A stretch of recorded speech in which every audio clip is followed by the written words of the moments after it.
Peace to everyone. This is about a survey where people are willing to buy haunted houses, and this is kind of insane what's going on. In today's cutthroat and pricey real estate market, it's going to take more than a few girls to scare off some home buyers. Things that go bump in the night be damned. Overall, according to a recent Realtor.com survey, 1 in 3 buyers would be willing to purchase a haunted home if they could get a little something extra to sweeten the deal. And of all age groups, millennials were the most likely to do so if they could leverage those pesky spirits hanging around to get a low price on the home in question. Well, you know what? People should be asking a whole bunch of questions about what happened in the house, why is it haunted, and everything.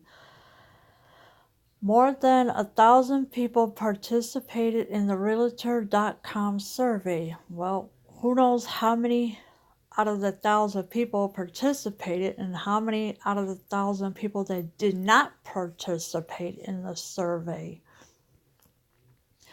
In a competitive market, it's hard for prospective buyers to be extremely selective. Daniel Hale, Realtor.com's chief economics, said in a statement, for those looking for a good deal, a lower price, better neighborhood, or a larger kitchen can balance out a few spooky happenings.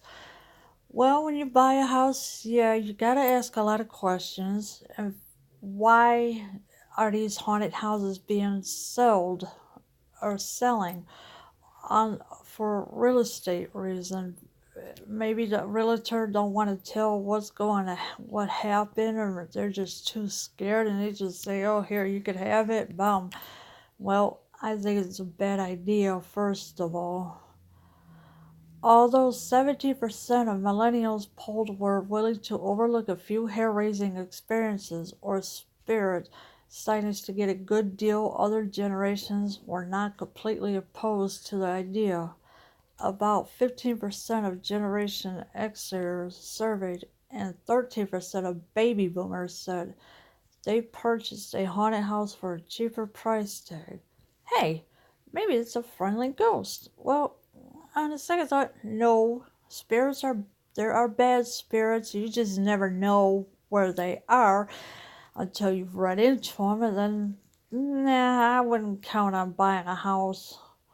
Meanwhile, about 10% of Gen Xers would brave a poltergeist to get into a better neighborhood or have larger bedrooms. About 13% of millennials would close on a haunted home to get into a better neighborhood, while 12%, would do so to score a larger backyard or outdoor space.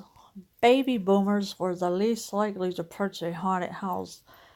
Well, yes, it is true because they were less likely. And then, of course, you got the older generation that don't want to buy the house, but the newer generation, they want to, like newlyweds and that, they buy haunted houses, but then they really don't ask a lot of questions unless you start asking a lot of questions.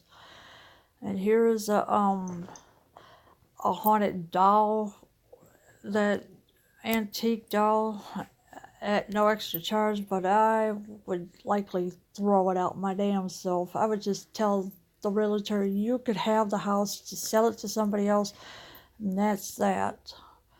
Unfortunately, most buyers probably wouldn't know their home to be was haunted. Only about 34% of sellers would disclose ghosts to interested buyers, while another 27% would only tell them if they were asked about it. On the other hand, sometimes homes are wrongly considered to be haunted.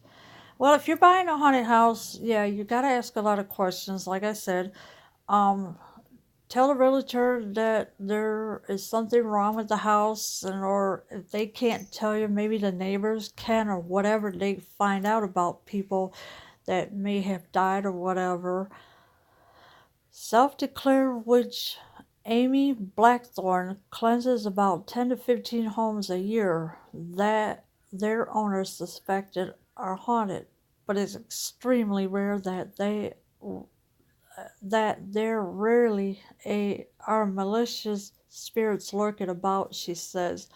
Well, when you buy a haunted house, you gotta have it cleansed. Get a priest, get whoever out there to cleanse the home to make sure there are no spirits hanging around the house or anything like that. In less than 1% of the time that they're going to experience a true real haunting, says Blackthorne, author of Blackthorne's Botanical Magic. There's no guarantee that even if something really bad happened there, there's going to be a haunting. Well, yes, spirits do haunt your house and they like to cause a lot of trouble. They're mischievous, they just like to play tricks on you and everything else. Just in case, buyers should do a little research to see if any murders happened in the home. If so, they can use that information to their advantage at the negotiating table, and then do a spirit cleanse before they move in, which is a good idea. They should do a lot of research. What's the history of the house? Who lived there before? How far back does it go? And everything else. People don't want to live in a murder house, Blackthorne says, so you can actually get some decent deals on houses because something really awful happened there. Well, yeah, like I said, ask a lot of questions about the house, do research, think about how far back the house was built. Who knows what else? What was it? What it used to be? What did it do there? And everything else. And yeah, do a lot of research. I'm out.